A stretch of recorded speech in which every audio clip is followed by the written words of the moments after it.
अस्सलाम वालेकुम जी, कैसे हैं आप सब। उम्मीद करती हूँ आप सब खैरियत से होंगे जी। तो बेकरी में इस्तेमाल होने वाली चीज़ आज हम घर पर बनाएंगे बग़ैर दूध के। मोज़रेला और चेडर चीज़ किस तरह बनती है, चलें जी तो फिर रेसिपी को जो है स्टार्ट करते हैं।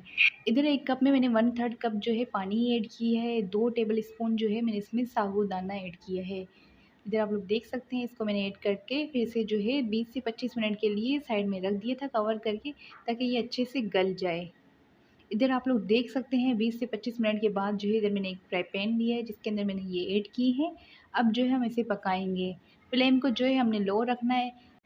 साबूदाना को इतना पकाना है कि ये ट्रांसपेरेंट सा हो जाए और ये नरम से हो जाए, गल जाए अच्छे से। इधर आप लोग देख सकते हैं इसका पानी से जो है कलर हो गया है साबूदाना का। अब हम इसमें चम्मच चलाएंगे, इसे थोड़ा सा और गाढ़ा करेंगे। बहुत ईज़ी जो है बन जाती है और ये बहुत ही टेस्टी होती है। पिज़्ज़ा वगैरह में इस्तेमाल आप लोग कर सकते हैं। बेकरी में जो ज़्यादातर जो आइटम होते हैं ना, उनमें यही चीज़ जो है ऐड होती है। आप लोगों ने देखा होगा लोकल जो पिज़्ज़ा होते हैं उनमें भी यही चीज़ होती है। तो इधर आप लोग देख सकते हैं ये अच्छे से जो है गाढ़ा हो चुका है।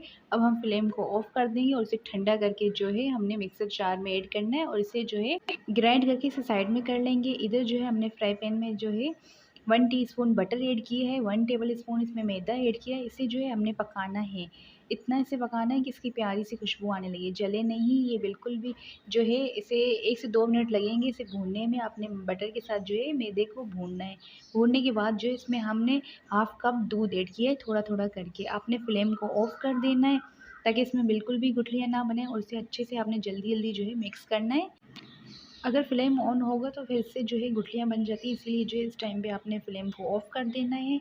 इधर आप लोग देख सकते हैं ये अच्छे से जो है, इधर आप लोग देख सकते हैं मिल्क ऐड करने के बाद इसे हमने अच्छे से फेंटा है, तो फिर ये जो है अच्छे से थिक सा हो गया है। अभी हम इसके अंदर ऐड करेंगे जो हमने जो है ग्राइंड करके रखा था साबूदाना को, वो अब हम इसमें ऐड कर लेंगे। फिर इसे भी जो है हमने अच्छे से जो है मिक्स करना है। इसे मिक्स करने के बाद जो है हम फ्लेम को ऑन करेंगे। तो इधर आप लोग देख सकते हैं ये अच्छे से जो है मिक्स होता जा रहा है।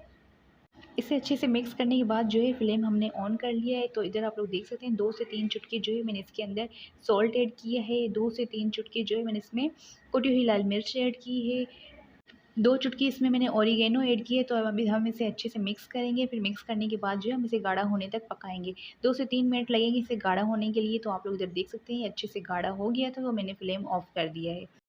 अब जो है मैंने इसे डिश आउट कर लिया। इधर आप लोग देख सकते हैं हमारी चीज़ जो है अच्छे से रेडी हो चुकी है। अगर आप लोग चाहते हैं इसमें चीज़ वाला थोड़ा-सा टेक्सचर आए, तो इसमें जो है आपने 1 टेबल स्पून के करीब जो है चेडर या मोज़रेला जो भी चीज़ आपके पास हो, वो आपने इसमें ऐड कर लेनी है। ये गरम-गरम था तो इसीलिए जो है मैंने बाउल में ही इसे ऐड कर ली थी। अगर आप चाहें तो चूल्हे पर रख के भी इसे जो है इसमें चीज़ को हल कर सकते हैं। आप लोग देख सकते हैं चीज़ जो है हमारी रेडी हो चुकी है। यही चीज़ जो है लोकल पिज़्ज़ाज़ में और बेकरी में इस्तेमाल होती है। तो आज की रेसिपी मेरी कैसी लगी पिज़्ज़ा चीज़ की, तो ज़रूर मुझे बताइएगा। चलें जी तो फिर मिलती हूँ नेक्स्ट रेसिपी के साथ। अपना ख़्याल रखें। अल्लाह हाफ़िज़।